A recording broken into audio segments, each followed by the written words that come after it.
দারিদ্র দূরীকরণে ইসলামী অর্থনীতির ভূমিকা। আমি এই বিষয় নিয়ে নাতিদীর্ঘ আলোচনা করার পূর্বেই আপনাদের সামনে সম্পদ সম্পর্কে একটা ধারণা দিতে চাই। প্রথম নম্বর ধারণা হচ্ছে যে সম্পদের টোটাল মালিকানা হচ্ছে আল্লাহর। ওয়ালিল্লাহি মুলকুস সামাওয়াতি ওয়াল আরদ। সম্পদের মূল মালিক হচ্ছেন আল্লাহ। দ্বিতীয় ধারণা হচ্ছে যে এই সম্পদের বন্টন নীতিতে আল্লাহ রাব্বুল আলামিনের হিকমাতে, তার জ্ঞান অনুযায়ী তিনি কাউকে সম্পদ বেশি দান করেন এবং কাউকে কম দান করেন, এবং এই বেশি এবং কম উভয়টাই আল্লাহ রাব্বুল আলামিনের পক্ষ থেকে পরীক্ষা। আল্লাহ তাআলা নিজে বলেন, ফাআম্মাল ইনসান ইযা মাবতালাহু রাব্বুহু ফাআকরামাহু ওয়া না'আমাহু ফায়াকুলু রাব্বি আকরামান ওয়া আম্মা ইযা মাবতালাহু ফাকাদারা আলাইহি রিজকাহু ফায়াকুলু রাব্বি আহানান। আল্লাহ তাআলা যখন কাউকে পরীক্ষা করার জন্য সম্পদ দেন, সম্মান দান করেন, সে তখন গর্ব করে বলে যে আল্লাহ তাআলা আমাকে সম্মানিত করেছেন। আবার আল্লাহ তাআলা পরীক্ষা করার জন্য কাউকে যখন সম্পদ শূন্য করেন, সম্পদ থেকে বঞ্চিত করেন, তখন সে বলে যে আল্লাহ তাআলা আমাকে অপমানিত করেছে। আল্লাহ তাআলা কোরআনে নিজে বলছেন, নাহনু কাসামনা মাঈশাতাহুম ফিল হায়াতিদ দুনিয়া ওয়া রাফা'না বা'দাহুম ফাওকা বা'দিন দারাজাত। পৃথিবীতে আমি জীবিকাকে বন্টন করেছি এবং কাউর মর্যাদা সম্পদ বেশি করেছি, কাউকে কম দিয়েছি। এটা আল্লাহ তাআলা পরীক্ষা পূর্বে আপনাকে আয়াতের পাঠের মাধ্যমে আপনাদের কাছে ব্যক্ত করা হয়েছে। উভয় পরীক্ষাতেই প্রত্যেকটা ব্যক্তি, মুমিন ব্যক্তি, সে যদি পরকালে সাফল্য পেতে চায়, তাহলে তাদেরকে এই দুই অবস্থাতে আল্লাহর কৃতজ্ঞতা প্রকাশ করতে হবে। গরিব মানুষকে আল্লাহ তাআলার কৃতজ্ঞতা প্রকাশ করতে হবে। আল্লাহ সাল্লাল্লাহু আলাইহি ওয়াসাল্লাম পরিষ্কার ভাষায় বলছেন, ওয়ারদা বিমা কাসামাল্লাহু লাক তাকুন আগনান নাস। আল্লাহ তোমার ভাগ্যে যেটা লিখে দিয়েছেন, তুমি যে অবস্থাতে আছো, যেহেতু আল্লাহ রাব্বুল আলামিন এই অবস্থা তোমার জন্য পছন্দ করেছেন, সেজন্য তুমি যদি এটা মেনে নাও, পছন্দ করো, তাহলে তুমি হচ্ছে সবথেকে বড় লোক, ধনী। আর আল্লাহ রাব্বুল আলামিন অর্থশালী লোক যারা, তাদের সম্পর্কে আল্লাহ তাআলা কারুন সবথেকে ধনকুবের যে মুসা আলাইহিস সালামের যুগে ছিল, তাকে যে কথাটা বলেছেন, সেই কথাটাই আল্লাহ তাআলা ধনীদেরকে বলতে চেয়েছেন, সকলের জন্যই কথা। যে আল্লাহ তাআলা নিজে বলছেন, আহসিন কামা আহসানাল্লাহু ইলাইক। আল্লাহ যেমন তোমার প্রতি উপকার করেছে, তোমাকে যেমন সম্পদ দিয়েছে, অনুরূপভাবে তুমি এই সম্পদের মাধ্যমে অন্য লোকেদের উপকার করো। আল্লাহ তাআলা স্পষ্ট করে দিয়েছেন, আহসিন কামা আহসানাল্লাহু ইলাইক। আল্লাহ যেমন তোমার উপর উপকার করেছে, অন্যের উপরে তুমি উপকার করো। সম্পদ সম্পর্কে এই ভাবনা আমাদের মন থেকে মুছে দিতে হবে যে আমি আমার পরিশ্রমের দ্বারা উপার্জন করেছি, আমি আমার কলাকৌশল, বুদ্ধিমত্তা, চাকরি বাকরি, ডাক্তারি, ইঞ্জিনিয়ারিং, আমি মেলা কিছু লেখাপড়া শিখেছি, তার জন্য আমি পেয়েছি। এই ভাবনা মন থেকে মুছে দিতে হবে। এটা কারুনের ভাবনা, কাফেরের ভাবনা, বেঈমানের ভাবনা। আল্লাহ তাআলা কারুন সম্পর্কে বলেছেন, মুসা আলাইহিস সালাতু তাসলিমের পক্ষ থেকে যখন তার কাছে যাকাত চাইতে যাওয়া হলো, সে অহংকার করে বলেছিল, ইন্নামা উতিতুহু মিন ইলমিন ইনদি। আমি আমার জ্ঞানের মাধ্যমে, আমার বুদ্ধিমত্তার মাধ্যমে আমি এই সম্পদ উপার্জন করেছি, আমি যাকাত কেন দেব? কোন মানুষের মনে যদি এই ভাবনা ভাবে, তাহলে জানতে হবে যে তার ভিতরে ঈমান যদি থাকে আল্লাহ তাআলার প্রতি, কিন্তু আল্লাহ তাআলা বিধানের প্রতি তার ঈমান নেই। আর আল্লাহ তাআলা বিধানকে অস্বীকার করলে তার টোটাল ঈমান নষ্ট হয়ে যেতে পারে। ব্রাদার ইসলাম, একটা হাদিস বললে ইসলামী অর্থনীতির দারিদ্র দূরীকরণের বিষয়টা আপনার সামনে একদম স্পষ্ট হয়ে যাবে। নাসিরউদ্দিন আলবানী রাহিমাহুল্লাহ সহিহুল জামেতে সহিহুত তারগিবে হাদিসটাকে হাসান সহিহ বলেছেন। তিনি হাদিসের ভাষা হচ্ছে, আবু হুরায়রা রাদিয়াল্লাহু তাআলা বর্ণনাকারী, আল্লাহ রাসূল সাল্লাল্লাহু আলাইহি ওয়াসাল্লাম বলছেন, ইন্না লিল্লাহি ইনদা আকওয়ামিন নিআমান, ইন্না লিল্লাহি ইনদা আকওয়ামিন নিআমান আকাররাহা ইনদাহুম মা দামু ফি হাওয়াইজিল মুসলিমিন মা লাম ইয়ামাল্লু ফাইজা মাল্লুহুম নাকালাহা ইলা গায়রিহিম। আল্লাহ রাসূল সাল্লাল্লাহু আলাইহি ওয়াসাল্লাম বলছেন যে গুটি কয়েক মানুষের কাছে আল্লাহ তাআলা সম্পদের পাহাড় রচনা করেন, জমা করে রাখেন, ব্যাংক স্বরূপ জমা করে রাখেন। কেননা আল্লাহ তাআলা সকলের মেধা সমান দেননি। একটা মানুষকে যদি 100 টাকা দেওয়া হয়, তাহলে সে মেহনতের দ্বারা, বুদ্ধির দ্বারা অনেক কিছু, আল্লাহ তাআলার ইচ্ছাতে অনেক কিছু লাভ সে সংগ্রহ করতে পারে, বৃদ্ধি করতে পারে। কিন্তু অনেক মানুষ আছে 100 টাকা দিলে 1-8 ঘন্টার মধ্যে সে হাওয়া করে দিবে। সেজন্য আল্লাহ রাব্বুল আলামিন যাদেরকে অনুরূপ বুদ্ধি দিয়ে তৈরি করেছেন তাদের কাছে সম্পদ গচ্ছিত রাখেন, কিন্তু তার সাথে সাথে তাদের জন্য আল্লাহ তাআলা কোরআন মাজিদে সূরা জারিয়াতে স্পষ্ট করে দিয়েছেন, অফি আমওয়ালিহিম হাক্কুল লিসসাইলি ওয়াল মাহরুম। ধনীদের সম্পদে বঞ্চিতদের এবং ভিখারীদের অধিকার আছে। আল্লাহ রাব্বুল আলামিন এখানে দয়ার পাত্র তারা তা বলেননি। আল্লাহ তাআলা স্পষ্ট করে বলেছেন, অফি আমওয়ালিহিম হাক্কুল লিসসাইলি ওয়াল মাহরুম। বঞ্চিতদের এবং ভিখারীদের অধিকার আছে। রাসূল আকরাম সাল্লাল্লাহু আলাইহি ওয়াসাল্লাম পরিষ্কার ভাষায় বলছেন, লাইসাল মুমিন আল্লাযী আসবাআ ওয়া জারুহু জায়উন। সে ব্যক্তি প্রকৃত ঈমানদার নয় যে পেট পুরে আহার করলো আর তার প্রতিবেশী ক্ষুধার্ত অবস্থায় থাকলো। এর দ্বারা স্পষ্ট হচ্ছে যে গরিবের অধিকার ধনীদের সম্পদে আছে। এটা দয়া মার কোনো ব্যাপার নাই। আপনার প্রতিবেশী যদি অনাহারে কষ্ট পায়, অর্থভাবে ধুকে ধুকে মরে, তার প্রয়োজনীয় জিনিসপত্র কেনার যদি তার সামর্থ্য না থাকে, আর আল্লাহ রাব্বুল আলামিন আপনাকে টাকা দিয়েছে, আপনি যদি টাকা দেন, আপনি যদি আর্থিক সহায়তা না করেন, তাহলে পরিষ্কার আপনার ঈমানের মধ্যে ত্রুটি আছে। রাসূল আকরাম সাল্লাল্লাহু আলাইহি ওয়াসাল্লাম একটা হাদিসে বলছেন, আফজালুল আমাল ইদখালুস সুরুর আলাল মুসলিম কাসাউতা আওরাতাহু আও আশবাআতা জুআতাহু আও কাযাইতা হাম্মাহু আও দাইনাহ।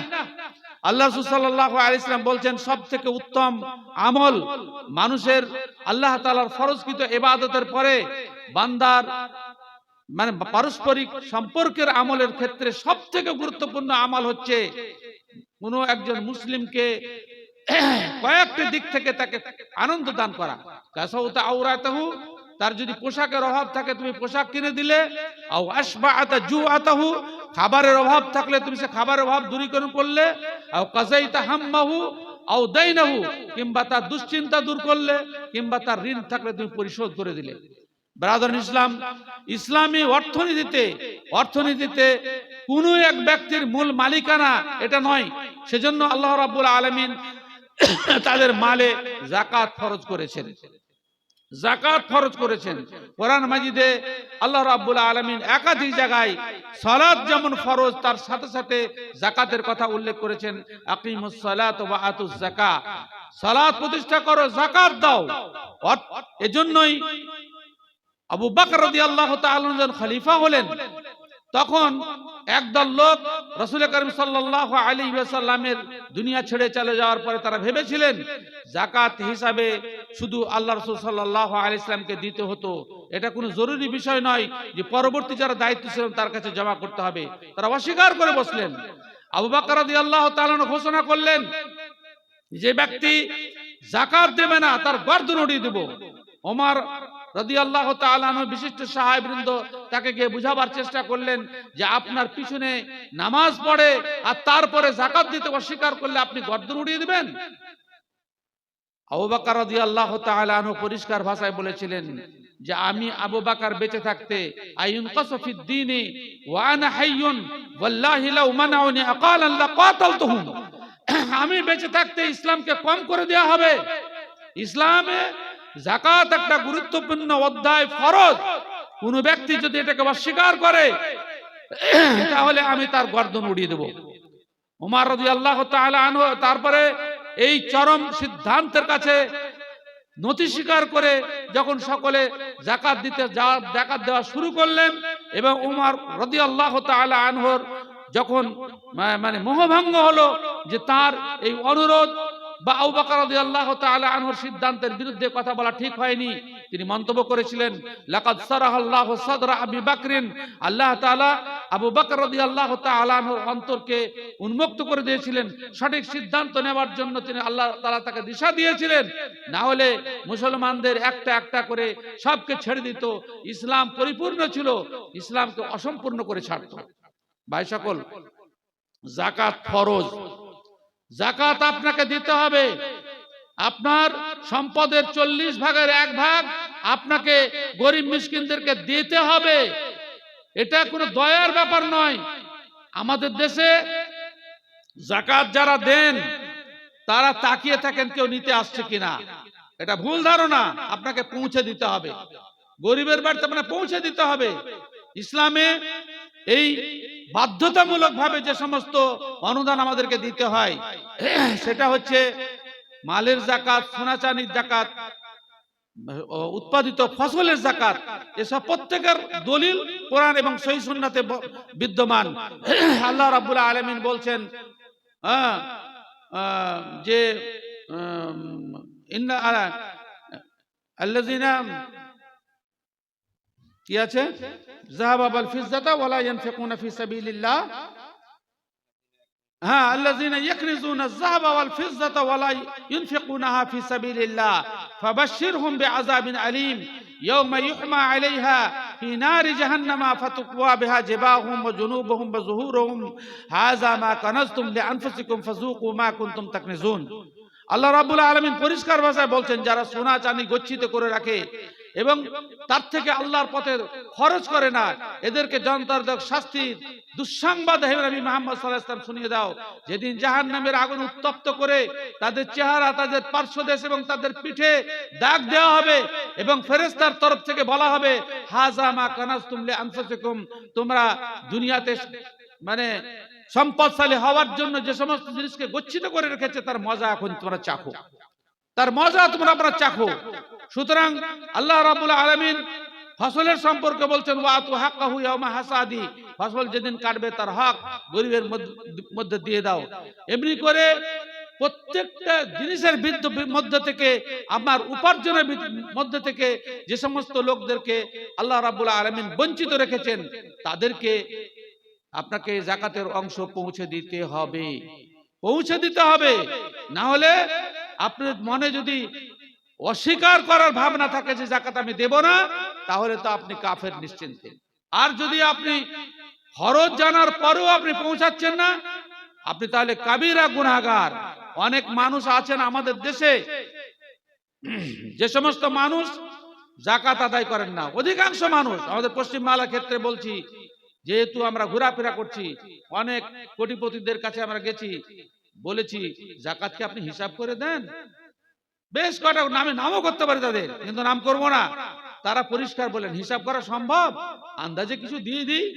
আর কিছু মানুষ আছে মুর্শিদাবাদের বুকেই, তাদের কাছে যখন যাকাতের কথা বলতে গেছি তো পরিষ্কার বলেছে, আমি যাকাতের থেকে বেশি দিয়ে দিই।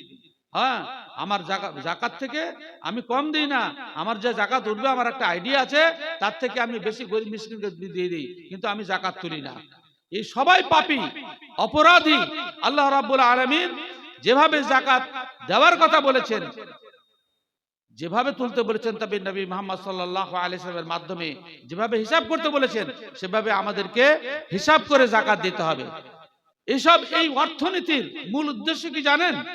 আল্লাহ রাব্বুল আলামিন কোরআন মাজিদে সূরা হাশরে বলছেন 7 নম্বর আয়াতে, কাইলা ইয়াকুনা দুলাতাম বাইনাল আগনিয়াই মিনকুম, কাইলা ইয়াকুনা দুলাতাম বাইনাল আগনিয়া মিনকুম, সম্পদ যেন তোমাদের শুধু বড় লোকদের কাছেই গচ্ছিত না থাকে, আবর্তিত হতে না থাকে, সব মাল গিয়ে শুধু বড় লোকদের কাছেই জমা হবে, এমনটা সিস্টেম আল্লাহ তাআলা রাখা পছন্দ করেননি। সমস্ত মাল ভাগ করে হোক বা তার প্রয়োজন মিটিয়ে হোক, আপনাকে সেই অর্থ পৌঁছাতে হবে। আপনার পাশের ব্যক্তি যদি ক্ষুধার্ত অবস্থায় থাকে, অভাবী অবস্থায় থাকে, কিয়ামতের দিন আল্লাহ তাআলা, একটা হাদিস, লম্বা হাদিসে কুদসিতে আছে যে আল্লাহ রাব্বুল আলামিন বলবেন যে আমি ক্ষুধার্ত অবস্থায় গেছিলাম, তুমি লক্ষ্য করনি? বান্দা তখন বলবে যে আল্লাহ, তোমার তো খাবারের কোনো প্রয়োজন হয় না, কেন বলেছো? বলে একজন গরিব দুঃখী গেছিলে, তাকে খাওয়ালে আমার খাওয়ানোর মতো হতো। ব্রাদার ইসলাম, সুতরাং আমাদেরকে যাকাতের ব্যাপারে এবং ইসলামী অর্থনীতির ব্যাপারে একটা মৌলিক জিনিস মানতে হবে, যে আল্লাহ, মনে রাখতে হবে যে আল্লাহ আমাদের কাছে সম্পদ গচ্ছিত রেখেছেন গরিবের কাছে বন্টনের জন্য, গরিবের অভাব মেটানোর জন্য। আমরা ব্যাংক স্বরূপ আল্লাহ রাব্বুল আলামিন, হাদিসের ভাষা আপনাদেরকে পড়েছি, আবার পড়ছি, ইন্না লিল্লাহি ইনদা আকওয়ামিন নিআমান আকাররাহা ইনদাহুম মা দামু ফি হাওয়াইজিল মুসলিমিন মা লাম ইয়ামাল্লু ফাইজা মাল্লুহুম নাকালাহা ইলা গায়রিহিম। আল্লাহ রাসূল সাল্লাল্লাহু আলাইহি ওয়াসাল্লাম বলছেন, কতগুলি মানুষের কাছে আল্লাহ রাব্বুল আলামিন সম্পদ গচ্ছিত রেখেছেন, শুধুমাত্র তারা যতক্ষণ পর্যন্ত গরিবদের অভাব মেটাবে, মানুষের প্রয়োজন মেটাবে, মুসলমানদের দরকারে খরচ করবে, ততদিন পর্যন্ত সম্পদ তাদের কাছে থাকবে। আমি যে আয়াতটা তেলাওয়াত করেছি সূরা তাওবার 60 নম্বর আয়াত, আল্লাহ রাব্বুল আলামিন যাকাতের সম্পদের ব্যাপারে, বন্টনের ব্যাপারে যে সমস্ত লোকের কথা বলেছেন, ইন্নামাস সাদাকাতু লিল ফুকারা তাদেরকেই বলে, যারা দাঁড়ে দাঁড়ে ভিক্ষা করে বেড়ায়। এমনিতেই মিসকিনরাও ফকিরের অন্তর্ভুক্ত, কিন্তু যখন একত্রে ব্যবহার হবে তখন তার দুটো অর্থ। ফকিররা যারা দাঁড়ে দাঁড়ে ঘুরে বেড়ায়, সারাদিন ঘুরে এক ঝোলা মাল ভর্তি করে নিয়ে চলে আসলো, আরেক ফকির তো এখন সম্পদ জমা করছে, একত্রিত করছে। কিন্তু মিসকিনদের সম্পর্কে আল্লাহ তাআলা এবং নবী মুহাম্মদ সাল্লাল্লাহু আলাইহি ওয়াসাল্লাম কোরআন এবং হাদিসে অনেক জোর দিয়েছেন। মিসকিন তারাই যাদের কিছু আছে কিছু নাই, 1-2 বিঘা জমি আছে, ঠিকভাবে সংসার চলে না। যখন যেমন জীবনের গতি হবে, যেমন এখন জীবনের যে গতি, আজ থেকে 10 বছর পূর্বে জীবনযাত্রা এরকম গতি ছিল না। যে সমস্ত মানুষ যে অবস্থা আছেন তার থেকে যারা অভাবে আছেন, তারাই হচ্ছে মিসকিন। এই মিসকিনদেরকে দেওয়ার জন্য আল্লাহ তাআলা এখানে বলেছেন, ইন্নামাস সাদাকাতু লিল ফুকারা ওয়াল মাসাকিন ওয়াল আমিলিনা আলাইহা। যারা বড় লোকদের কাছে হিসাব করে যাকাতের মাল নিয়ে আসে, হিসাব করে, বড় লোক সাহেব, আপনার মাল কত আছে, মাল বলে দিল, সে হিসাব করে বললো আপনাকে এত টাকা যাকাত লাগবে, যেমন ইনকাম ট্যাক্সের অফিসাররা করে। এটা ইসলামের সিস্টেম। কিন্তু আমাদের দেশের সর্দার মোড়লরা ভাবছে যে আমরা আমিলিনা আলাইহির অন্তর্ভুক্ত। অনেক সর্দার ওর থেকে 4 আনা সিকি 2 আনা কেটেলেন, কিছুদিন পূর্বে পর্যন্ত কাটছিল অনেক জায়গাতে। এটা অন্যায়। এমনকি যে সমস্ত আলেমরা, আদায়কারী বক্তা, তারাও আদায়কারী মাদ্রাসা, তারাও বলছে আমরা আমিলিনা আলাইহির অন্তর্ভুক্ত। এটাও ভুল কথা। যারা গরিবদের মালকে, বড়লোকদের মালকে তার বাড়ি গিয়ে সম্পদ কোথায় কত কি আছে, ইনকাম ট্যাক্সের অফিসার মধ্যে সব খোঁজখাজ করে যাকাত বের করে নিয়ে আসবে। এ ব্যাপারে কিতাবুজ যাকাতে বিস্তারিত বর্ণনা এসেছে। তাদেরকে তাদের বেতন এখান থেকে দিতে হবে। ওয়াল মুআল্লাফাতি কুলুবুহুম, এমন মানুষ, যে সমস্ত মানুষ ইসলামের প্রতি, তাকে যদি আর্থিক সাহায্য সহযোগিতা করা হয় তাহলে সে ইসলামের প্রতি সহনশীল হবে, কিংবা ইসলাম গ্রহণ করবে, কিংবা ইসলামের বিরুদ্ধে কথা বলবে না, এদেরকেও মাল দেবে। রাসূল আকরাম সাল্লাল্লাহু আলাইহি ওয়াসাল্লাম একটা হাদিসে বলছেন, আলবানী সাহেব সহিহ বলেছেন, যাব্বু আন আরাজিকুম বিআমওয়ালিকুম, তোমাদের মাল খরচ করে তোমাদের সম্মানকে রক্ষা করো। এমন কোন পজিশন যদি দেখা যায় যে দুষ্ট লোকটাকে কিছু টাকা দিলে আমাদের যে সমস্ত আমাদের বিরুদ্ধে যে সমস্ত গালাগালিজ করছে বা আমাদেরকে অপমান করছে বা ইসলামের বিরুদ্ধে কথা বলছে সে মুখ বন্ধ করবে, তাহলে সে জায়গাতেও এই অর্থ খরচ করা যেতে পারে। ওয়াল মুআল্লাফাতি কুলুবুহুম অফির রেকাব। অফির রেকাব, রেকাব শব্দের অর্থ হচ্ছে গর্দন, মানে এর দ্বারা বুঝতে পারছে দাস, দাস মুক্তির জন্য। মানে ইসলামী আরবি গ্রামারের উসুল হচ্ছে জুজ বলে বা অংশ বলে পুরো, মানে কোন জিনিসের কোন একটা অংশ বলে গোটাটাকে বোঝানো। সেই হিসাবে রেকাব বলতে এখানে দাস প্রথা। তা আমাদের দেশে তো দাস প্রথা তো নেই, তাহলে কি আয়াত মানসুখ হয়ে গেছে? না, আমাদের দেশে সেই জাহিলিয়াতের যুগে দাস প্রথা না থাকলেও আধুনিক দাসত্ব আমাদের দেশে এখনো বিদ্যমান। জেলখানায় অসহায় কত মানুষ, সে মুসলিম হোক অমুসলিম হোক যেই হোক না কেন, মিথ্যা মামলায় ফাঁসিয়ে বছরের বছর মানে বছর জেলের মধ্যে ভরে রেখেছে। যদি এটা প্রমাণিত হয় যে সে মিথ্যা মামলায় ফেঁসে ভরে আছে, তাহলে তাকে মুক্ত করার জন্য সম্মিলিত প্রচেষ্টা এবং আর্থিক সাহায্য সহযোগিতা করা অবশ্যই জরুরি, অবশ্যই জরুরি। হ্যাঁ, ওয়াল গারিমিন, এই বিষয়টা অত্যন্ত গুরুত্বপূর্ণ, কিন্তু আমাদের দেশে এ নিয়ে কোনো ভাবনা নাই। যারা বিশেষ করে গরিব মানুষেরা, যাদের ঋণ পরিশোধের ভিটে মাটিও নেই, কোনো কিছু নেই, ঋণী হয়ে গেছে, যে কোনো কারণে হোক না কেন, যে কোনো কারণে ঋণী হয়ে গেছে, তার ঋণ পরিশোধ করে তাকে আনন্দ দেওয়া এবং স্বাভাবিক জীবনে তাকে ছন্দে ফিরিয়ে আনার জন্য আর্থিক সাহায্য করা অত্যন্ত দরকার। কিন্তু আমাদের দেশে যে সমস্ত লোকের যাকাত আছে, এই বিষয়টা নিয়ে কেউ ভাবেন না। আমাদের দেশে এই বিষয়টা কেউ ভাবেন না। একটা আমি বিশেষ দিকটা বলছি না, বিশেষ একটা দিকে যাকাতের সিস্টেমকে ভায়োলেট করে টোটাল সিংহভাগ টাকা সেদিকে চলে যাচ্ছে। এটা খুব দুঃখজনক ঘটনা। গারিমিন, যারা ঋণী হয়েছেন, যে কোনো দিক থেকে ঋণী হয়ে গেছেন, তার সে কোনো মতেই পরিশোধ করতে পারছেন না, কিংবা তার পরিশোধ করার জন্য স্থাবর কোনো সম্পত্তিও নেই, তাহলে তাকে ঋণ মুক্ত করা সমাজের জন্য অত্যন্ত জরুরি। ফি সাবিলিল্লাহ দ্বারা বর্তমানে আধুনিক মুফাসসিরগণ, মানে আধুনিক যে আমাদের আব্দুল হামিদ মাদানী সাহেব বলছিলেন, নিজের তরফ থেকে ব্যাখ্যা করা যে কোনো আল্লাহর কাজে। সেজন্য দিল্লির এক মুফতি সাহেব বেশ অনেক আগে আল হাদিসের মধ্যে তিনি বলছেন, মসজিদও ফি সাবিলিল্লাহর অন্তর্ভুক্ত, অতএব মসজিদেও যাকাতের টাকা লাগানো যেতে পারে। নাউযুবিল্লাহ মিন যালিক। আল্লামা উবাইদুল্লাহ রহমানী মুবারকপুরি পরিষ্কার বলছেন যে, তিনি একটা ফতোয়াতে বলছেন যে ফি সাবিলিল্লাহর অর্থ হচ্ছে আল্লাহর জন্য জিহাদ। এই জিহাদটাকে মানে কমন করে দিয়ে যে কোনো কাজে ব্যয় করা, এটা ঠিক নয়। অবশ্য জিহাদ অন্যায়, মানে ইসলামের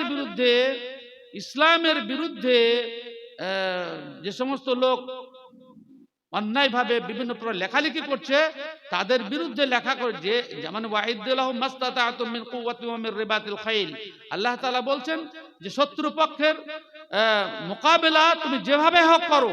তো যদি ইসলামের পর থেকে দেফার জন্য হয়, তাহলে আপনি সেখানে অর্থ খরচ করতে পারেন।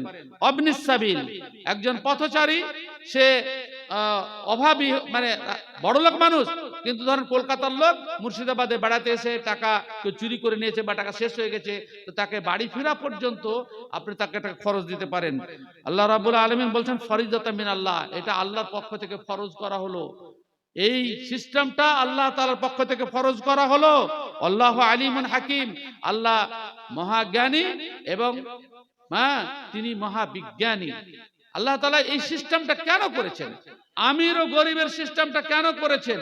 আল্লাহ তাআলা সকলকে তো সমান করে দিতে পারতেন না। দেশ চলতো না, গ্রাম চলতো না, কলকারখানাও চলতো না। আল্লাহ তাআলা এই জন্যই সিস্টেম করে রেখেছেন যে কিছু মানুষ গরিব থাকবে, তবে দুনিয়ার সিস্টেম চালু থাকবে। ড্রেন কে সাফ করবে, কলকারখানার লেবার কে করবে, ইটের বাড়ি তো তৈরি হচ্ছে, ইট তৈরি কে করবে? বড় লোকরা যাবে ইট তৈরি করতে? আল্লাহ রাব্বুল আলামিন এই জন্য সিস্টেমকে তৈরি করেছেন। সেই জন্য বড় লোকদের বোঝা উচিত যে আমাদের স্বার্থে কিংবা জনগণের কল্যাণের স্বার্থে এক প্রকারের লোককে আল্লাহ তাআলা গরিব করে রেখেছেন, তারা যেন আর্থিক দিক থেকে পিছিয়ে না থাকে সে ব্যাপারে তাদেরকে সহযোগিতা করা অত্যন্ত জরুরি। কিন্তু আমরা বিষয়টাকে বুঝার চেষ্টাও করি না এবং কার্যকর করার চেষ্টা করি না। ভাই সকল, আমাদের দেশে একটা সিস্টেম, খুব যুবকেরা পাল্লা দিয়ে কাজটা করছে। সেটা হচ্ছে দেশে অমুসলিমদের দেখে আমরা পণ চালু করেছি, অমুসলিমদের দেখে পণ চালু করেছি। আর সেই পণ যাতে টিকে থাকে সেজন্য ক্লাবের ছেলেরা বা পাড়ার যুবকেরা কিংবা এমনি বড় লোকরা পর্যন্ত, পঞ্চায়েত প্রধান পর্যন্ত এবং বড় লোকরা মানে কাগজে লিখে দিচ্ছে, সার্টিফাই করছে যে গরিব মানুষ মেয়ের বিয়ে দিবে, কিছু আর্থিক সাহায্য সহযোগিতা করা হোক। এই জায়গাতে টাকা কিন্তু দেওয়া যাবে না, এই জায়গাতে টাকা দেওয়া যাবে না। তার কারণ অন্যায়কে আমরা চাঁদা করে টিকিয়ে রাখছি। পণ বন্ধ করে দিন, তাহলে ওকে ভিক্ষা করতে হবে না, কিন্তু সেদিকে নেই। আমরা ভাবছি যে অন্যায় ভাবে শরীয়ত বিরোধী পথে আমরা সমাজকে অভাব মুক্ত করব। এই আয়াতে সূরা তাওবার 60 নম্বর আয়াতের মাধ্যমে কতগুলি কথা স্পষ্ট হচ্ছে। গরিবের আমাদের সমাজে সমস্ত শ্রেণীর লোকেদেরকে মোটামুটি ভাবে করেছে। আর এক প্রকারের লোকের জন্য আপনার সম্পদ খরচ করতে হবে, সেটা বুঝেন। আমাদের দেশে একটু আগে আমাদের ওই যার বাড়িতে খাওয়া দাওয়া হচ্ছিল সেখানে কথা হচ্ছিল, আমাকে বলছে, শেখ আবু বকর জাকারিয়ার মতো একটা তাফসীর এখানে লেখা যাবে না? আমি কেন যাবে না? যাবে। আবু বকর জাকারিয়ার মতো একটা ইউনিভার্সিটি চাকরি দিয়ে দাও, আমাকে যেন তরকারি কেনার জন্য টাকার কথা ভাবতে না হয়, মাঠে যেতে না হয়, কোনো কিছু না হয়। আল্লামা ওবায়দুল্লাহ রহমানী মুবারকপুরি মিরাতুল মাফাতি লিখেছেন। আপনি জানেন যে কদিন লিখেছেন টোটাল বেতন এই উত্তরাজ থেকে আসতো, টোটাল বেতন আসতো। আর আমি তখন ওখানকার ছাত্র, ওনার বেটারও বেতন আসতো, উনারও বেতন আসতো, কেননা তিনি লিখতে পারতেন না, বেটা ইমলা করতেন, তিনি লিখতেন। ডাক্তার আসাদুল্লাহ গালিব বহু বই লিখছেন। কেমন করে লিখছেন জানি, আমাদের থেকে তিনি বেশি জ্ঞানী, কিন্তু কেমন করে বই লিখছেন আপনারা তো কাছে যাননি, আমি কয়েকবার গেছি। এই পাশে একজন লেখক রাইটার, এই পাশে একজন রাইটার, তিনি খালি বই দেখে ভাষা বলছেন, ওরা সঙ্গে সঙ্গে কম্পোজ করছে। একটু পরে প্রিন্ট আউট হলো, ভুলটুল আছে কিনা দেখলেন, ফাইনাল করে দিলেন, হয়ে গেল বই লেখা। এই দুজন লোকের বেতন কে দেবে? দুজন লোকের কে বেতন দেবে? সুতরাং আমাদের দেশে আল্লাহ তাআলা কোরআনে নিজে বলছেন, লিল ফুকারা ইল্লাযিনা উসিরু ফি সাবিলিল্লাহ লা ইস্তাতিউনা দারবান ফিল আরদ ইয়াহসাবুহুমুল জাহিলু আগনিয়া মিনাত তাআফফুফ। আল্লাহ তাআলা বলছেন ওই সমস্ত অভাবী মানুষ যারা দিনের কাজে সবসময় ব্যস্ত, যারা দিনের কাজে ব্যস্ত থাকার কারণে মাঠে নামতে পারছে না, ব্যবসা করতে পারছে না, কেননা ওদিকে গেলে এদিক বন্ধ হয়ে যাচ্ছে, এমন লোকদেরকেও আর্থিক সহায়তা করবে। আল্লাহ তাদের পরিচিতি দিয়েছেন, তাদের পরিচয় বলেছেন যে মূর্খ লোকেরা, অজ্ঞ লোকেরা, এদের সম্পর্কে ধারণা নাই, সেজন্য এরা এদেরকে ধনী মনে করে মিনাত তাআফফুফে, কিন্তু এরা তাদের ব্যক্তিত্ব, নিজের ব্যক্তিত্বকে টিকে রাখার জন্য, নিজের মান সম্মানকে বাঁচানোর জন্য কাউরের সামনে মুখ খোলেন না। তাহলে দিনের কাজে খরচ করতে হবে, আপনাকে দিনের কাজে অর্থ খরচ করতে হবে। আল্লাহ তাআলা কোরআন মাজিদের মধ্যে একাধিক জায়গায় যাকাত ব্যতীত দান খয়রাত করার কথা বলেছেন। শুধু যাকাত নয়, ফিতরার মাল আসলো, ফিতরার মাল এসে ফিতরার মালগুলোকে নিয়ে আমরা বিলি করতে বসে গেলাম না, মিসকিনদের বাড়িতে পৌঁছে দেন, মিসকিনদের বাড়িতে পৌঁছে দেন। এই মিসকিন ছাড়া অন্য কারোর অধিকার নাই। আল্লাহ রাসূল সাল্লাল্লাহু আলাইহি ওয়াসাল্লাম স্পষ্ট করে দিয়েছেন তু'মাতাল লিল মাসাকিন।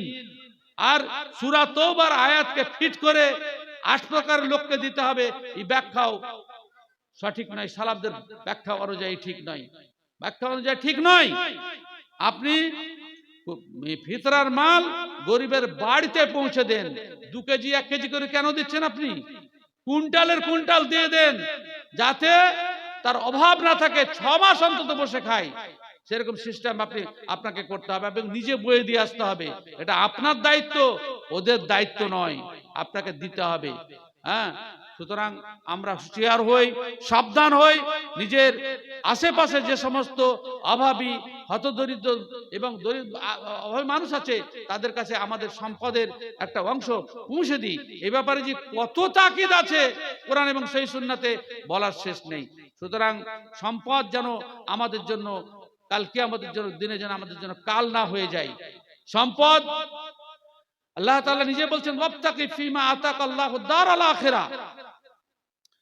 তোমাকে যে আল্লাহ তাআলা সম্পদ দিয়েছে, এর দ্বারা আখিরাতের ঘর তৈরি করো। ওয়াবতাকি ফিমা আতাকাল্লাহ আদ-দারাল আখিরা, আখিরাতের ঘর তৈরি করো। সম্পদ আমরা এমন ভাবে ভোগ করছি, শুধু পায়খানাটা তৈরি করে এত টাকা খরচ করছে যে গরিবের একটা বাড়ি হয়ে যায়। প্রয়োজন ছিল পায়খানার জায়গাটাকে অত চিকুন করার? প্রয়োজন আছে নোংরা জিনিসের জন্য অত চিকুন করার? ওটাকে সামান্য সিমেন্টিং করে দিলে তো যথেষ্ট না। আমার আভিজাত্য করতে করতে গিয়ে এক বড় লোকের কাছে গিয়ে আমি বলছি যে, তুমি জাকাত ফাকাত দিচ্ছ না, দানও করছো না, বলে প্রতি বছর তো একটা করে ফ্যাক্টরি করছি, টাকা কি করে থাকে আমার?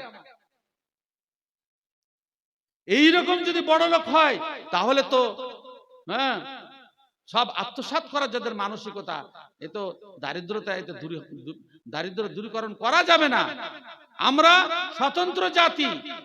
এক কবি বলছেন, यही है इबादत, यही है इबादत, यही दीन व ईमान के काम आए दुनिया में इंसान के इंसान, दर्द दिल के वास्ते पैदा किया इंसान को, वरना ताअत के लिए कम न थे करूबियां। আল্লাহ তাআলা, আল্লাহ রাসূল সাল্লাল্লাহু আলাইহি ওয়াসাল্লাম সহিহ মুসলিমের একটা হাদিসে বলছেন, ওয়াল্লাহু ফি আউনিল আবদি মা কানাল আবদু ফি আউনি আখি। আল্লাহ তাআলা বান্দার সাহায্যে অতক্ষণ থাকেন যতক্ষণ বান্দা তার ভাইয়ের সাহায্য করে। সুতরাং টাকা পয়সা জমা করে রাখবেন, এমনটা যেন না হয়। একটা কথা, আমি আর বেশিক্ষণ বক্তব্য রাখবো না, পরিশেষে একটা কথা বলি যে, টাকা দান করে টাকা ফেরত পান, এই আকীদা বোধহয় আপনাদের নেই, আমাদের নেই। আল্লাহ তাআলা কোরআন মাজিদে নিজে বলছেন, ওমা আনফাকতুম মিন নাফাকাতিন ফাইন্নাল্লাহা ইউখলিফুহু, তোমরা যা দান করো আমি ফেরত দিয়ে দিই। সেই বুখারী মুসলিমের হাদিসে আছে, প্রত্যেকদিন সকালবেলায় দুটো ফেরেশতা আকাশ থেকে নেমে আসেন, দাতাদের জন্য একটা ফেরেশতা দোয়া করেন, আর যারা বখিল তাদের জন্য একটা ফেরেশতা বদদোয়া করেন। যিনি দোয়া করেন তার ভাষা হলো, আল্লাহুম্মা আতি মুনফিকান খালাফা, আল্লাহ যারা দান করছে তার পরিবর্তে তুমি আবার দিয়ে দাও। আর যে কৃপণ তার জন্য বদদোয়া করে, আল্লাহুম্মা আতি মুমসিকান তালাফা, যে মালকে আটকে রেখেছে, গরিবদেরকে দিচ্ছে না, তার মালকে ধ্বংস করে দাও। কত রকম ধ্বংস হচ্ছে।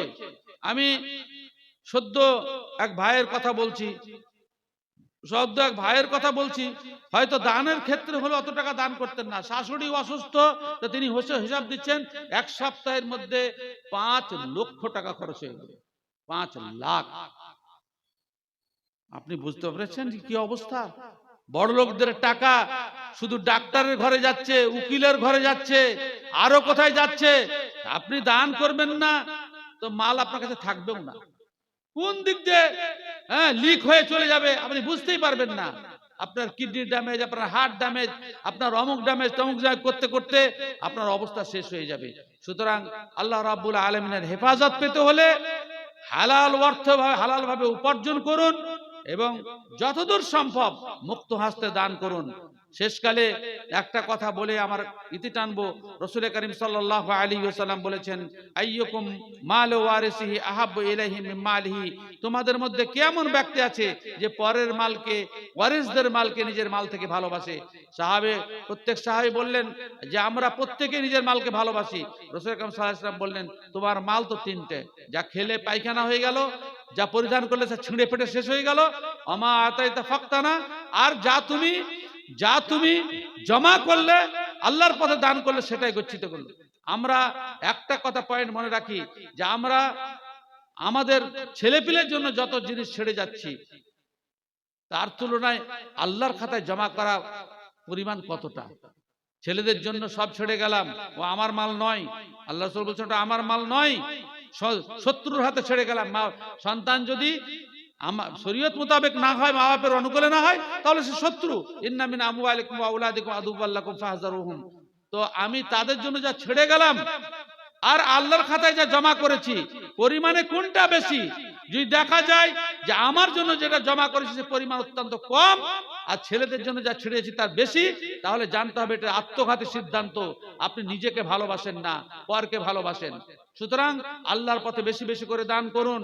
যারা বেঁচে থাকবে তাদের জন্য আল্লাহ তাআলা রুজির ব্যবস্থা রেখেছেন, তাদের জন্য ভাবনার কোনো প্রয়োজন নেই, তাদের জন্য ভাবনার কোনো প্রয়োজন নেই। থাকলে পাবে, কিন্তু নিজের ভাবনা আগে। আল্লাহ তাআলা সতর্ক করেছেন, ইয়া আইয়ুহাল্লাযীনা আমানুত্তাকুল্লাহ ওয়াল তানজুর নাফসুম মা কদ্দামাত লিগাদ। প্রত্যেক ব্যক্তিকে ভেবে দেখা উচিত যে আগামী কালকের জন্য কি সঞ্চয় করেছে, আমলের দ্বারা, দানের দ্বারা, খয়রাতের দ্বারা। সেজন্য কোন গরিব দুঃখী, একটা কথা আবার মনে পড়ে গেল বলে দিই, যে এই যাকাত ফিতরার টাকা নিয়ে অনেকে ইউনিভার্সিটি করতে চান, আরেকে আরো কিছু করতে চান না।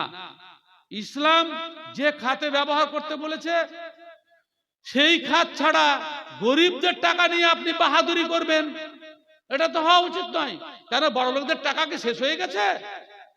তাদের ব্যাংক ব্যালেন্স, তাদের জমি জায়গা, একখানা জমি বিক্রি করলে তারা এমন এমন জমি কিনে রেখেছে, কোটি কোটি টাকার ব্যাপার।